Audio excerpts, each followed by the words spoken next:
ড্রেনের ব্যবস্থা ভালো রাখার জন্য আমি এখানে একটা কাপড় দিয়ে নিচ্ছি। এবার অনেকখানি পাথর কুচি দিয়ে দেবো। এরপর এতক্ষণ বসে আমি যে মিডিয়াটা তৈরি করলাম, এই মিডিয়াটা দিয়ে দিই কিছুটা। ইনডোর প্ল্যান্ট করার জন্য সব থেকে ভালো মিডিয়া হলো ঝুরঝুরে মিডিয়া। আমি সবসময় সয়েললেস মিডিয়া পছন্দ করি, কারণ এই মিডিয়াটা সহজে শক্ত হয়ে যায় না। এই যে আমার স্পাইডারটা, আমি গত মাসে এটা চারা বসিয়েছিলাম, প্রায় 1.5 মাস হয়েছে। দেখা যাক। এই যে শুধুমাত্র কোকোপিট আর এর মধ্যে দিয়েছিলাম ইটের টুকরা। অনেক সুন্দর শিকড় এসেছে, অনেক সুন্দর শিকড়। আচ্ছা, এখন রিপোর্ট করে দিব। আচ্ছা, আমি একটা আড়ং থেকে একটা গাছ নিয়েছিলাম, ইনডোর প্ল্যান্ট ওটা ছিল। তো ওটা মোটেই শিকড় শিকড় আসছিল না, বলতে ভালো গ্রোথ হচ্ছিল না। তো আমি তো প্রথমে বুঝতে পারিনি যে কেন গ্রোথ আসছে না। এরপর মনে হলো যে আমি মিডিয়াটা একটু চেঞ্জ করি।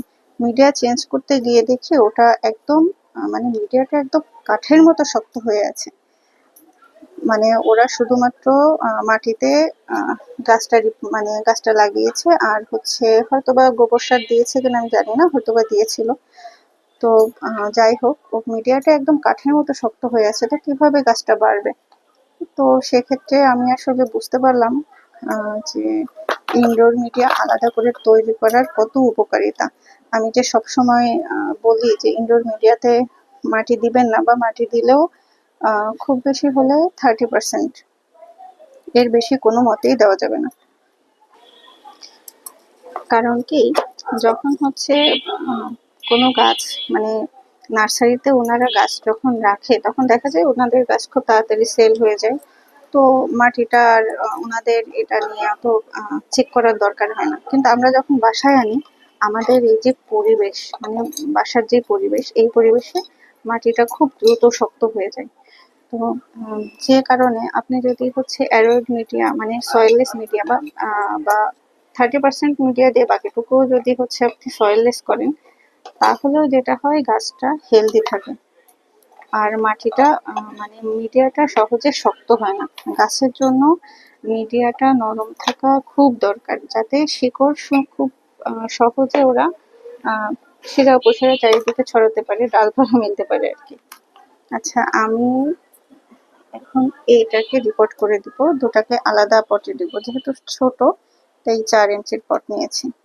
এই যে মোটামুটি ভালোই রুট আছে, দেখা যাক।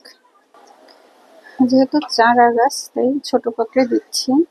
পরে একটু বড় হলে আমি আবার বড় পটে রিপোর্ট করে দিব। আপাতত ছোট পটেই থাক, তা না হলে দেখা যাবে যে নষ্ট হয়ে যাবে, মানে পচে যাবে শিকড়গুলো।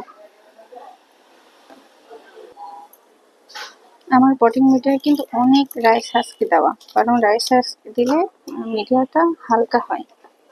তো যেটা গাছের জন্য খুব ভালো, মানে ও ভালো শিকড়টা ছড়াতে পারে। আচ্ছা, এটা অ্যালোকেশিয়া, এটা সিলভার ড্রাগন। কত সুন্দর একটা চারা।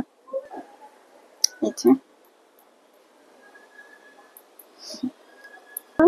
এবার এনাদের কলা অবলিকা, কি দারুণ পাতা এটার। এজন্য আমাকে এখন একটা পোল তৈরি করতে হবে, 2টা পোল তৈরি করতে হবে ওদের জন্য।